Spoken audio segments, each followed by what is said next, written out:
For today's video, I'm here to show you how daily planks and the specific variations helped me achieve a slimmer stomach. Like many clueless fitness newbies, I used to think that performing countless crunches and sit-ups are the key to losing belly fat. Unfortunately, I didn't see the results I wanted. So yes, I do understand your frustration with getting rid of abdominal fat through typical ab exercises like crunches. Fat burning around the waist is difficult, yet this fitness goal remains to be the priority for tons of people. Thankfully, there are specific exercises that can yield greater results when it comes to fat belly reduction. Among those exercises that are found to be highly effective than others is planking. They say planks are effective, but in what way exactly? You'll know the answer to that shortly, and make sure to stick around until the end to also know the do's and don'ts while planking to maximize belly fat loss. Planking on belly fat reduction. Can planking reduce belly fat? The short answer is yes. Planks are great for burning belly fat simply because they engage several muscles at once, thus increasing your metabolic rate and improving your core strength. So when it comes to stimulating the whole body, planking is your guy. But how effective is planking for belly fat? Well, it all boils down to how you do planks. So long as you're doing all the right steps like maintaining a good posture, then there's no reason why you shouldn't be burning calories through planking. This then highlights how important it is to have a proper form or technique when planking, and not just perform it the way you deem it proper. So yes, planking can definitely help you lose belly fat, but technique plays a huge part in that. More on that coming up in a sec.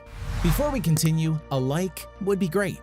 How to do a standard plank. Calorie burning does happen during planking. That said, planking is also just as important, if not more, in strengthening your midsection. And just so you know, a strong midsection can help improve your posture and even alleviate low back pain. Pretty impressive, huh? Now, moving on, here's a detailed guide on how to do a standard plank. First off, decide on a position that lets you extend your entire body length. You can do it on your palms or forearms. An exercise mat is also ideal so you have good padding to get comfortable on all fours. To start, get on the floor on your hands and knees. Next, place your hands directly under your shoulders. Now, step your feet back one at a time. You may have your feet wider than hip distance apart to make it easier for you, or bring them closer if you're up for a challenge. Make sure the top of your head up to your heels are forming a straight line, and keep your gaze down just above your fingertips. At the same time, tighten your abs, quads, and glutes and hold from this point on. Dip through your heels, flex those quads, and just keep things tight. Don't worry if your body starts shaking, as this just shows that your body is rightfully tensed from head to toe.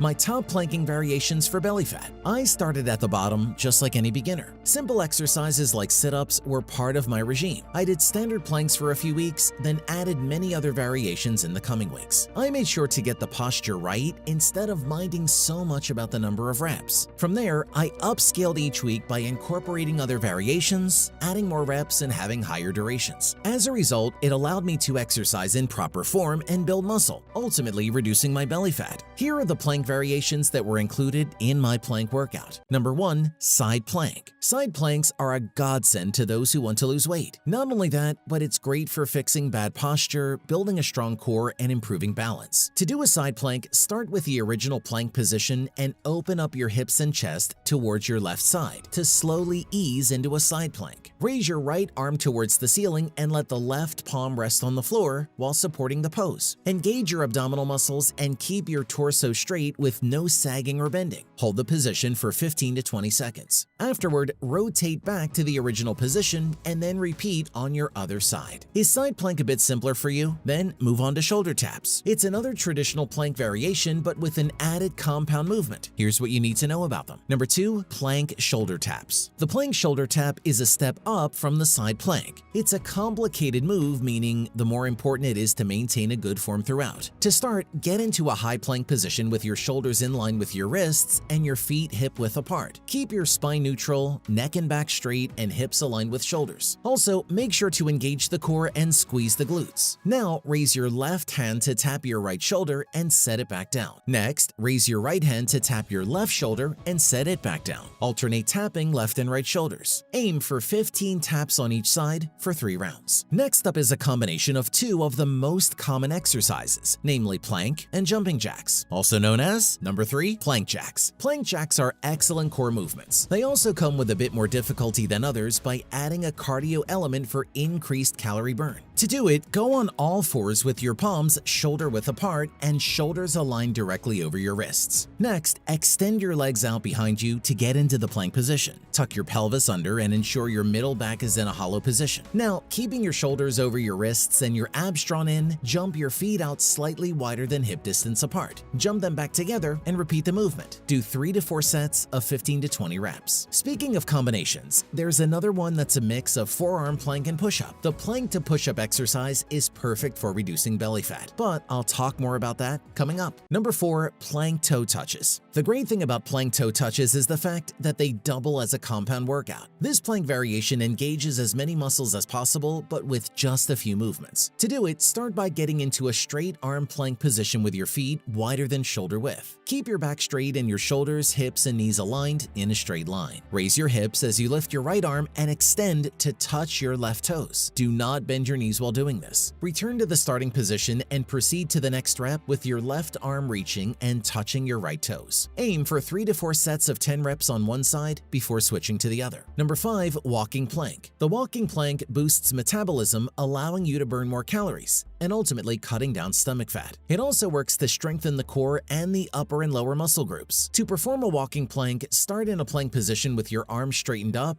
and hands directly underneath your shoulders. Make sure you're forming a straight line from shoulder to feet. Now, walk your right hand forward as far as possible. Then, bring your left hand to meet it, keeping your hand shoulder-width apart. Step your left hand back to start, then your right hand to complete one rep. Aim to do 10 reps to the right, then another 10 reps to the left for 3 to 4 sets. There are multiple ways to get rid of stubborn belly fat. Doing daily planks is one, and so are some lifestyle tweaks like minimizing stress, and I'll get to that further in a bit. Number 6, plank to push-up. To begin, assume a standard plank position with your elbows dropped to the mat. Engage your core to keep your hips as still as possible. Push up onto one hand, placing it where your elbow just was. Push up onto your other hand. You should be at the top of a push-up with your legs extended and engaged behind you. Squeeze your buttocks for stability, then lower back down to your elbows, one arm at a time. Repeat with alternating arms. Change the leading arm to equally distribute the work on both sides. Perform 3 to 4 sets of 3 to 5 reps for each arm. Perhaps my favorite plank variation is the long lever plank. It's essentially a regular plank, but with elbows placed further than normal. Let's get right into it next. Number 7, long lever plank. The long lever plank requires placing your elbows further out to create a long level, adding difficulty. When performing this exercise, you must ensure your hips stay in line with your shoulders. Additionally, you must absolutely keep your core tight and your glutes squeezed. Maintain tension in your abs for the whole duration of the exercise. Aim for 3 to 4 sets of holding the plank for 20 to 30 seconds. Bonus: if you're still watching the video up to this point, then congratulations, because you get to unlock bonus content from me. To get the most out of your plank challenge, learn about the things to do and not to do while planking. Do's and don'ts while planking. Number 1,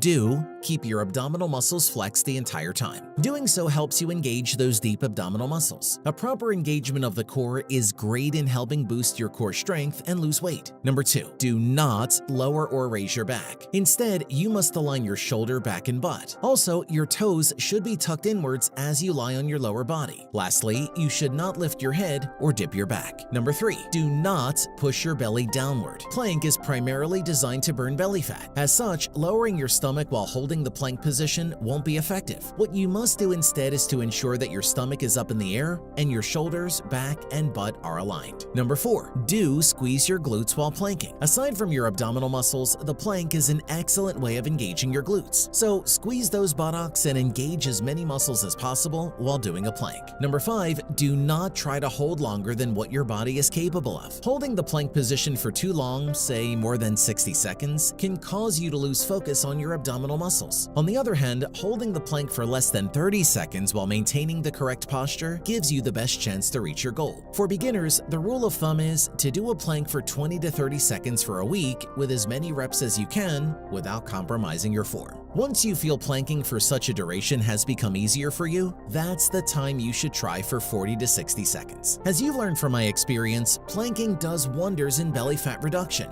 But you know what's even more amazing? It's the fact that you can speed up your progress by incorporating certain tips into your routine. Click this video to know what tips I am so confident about.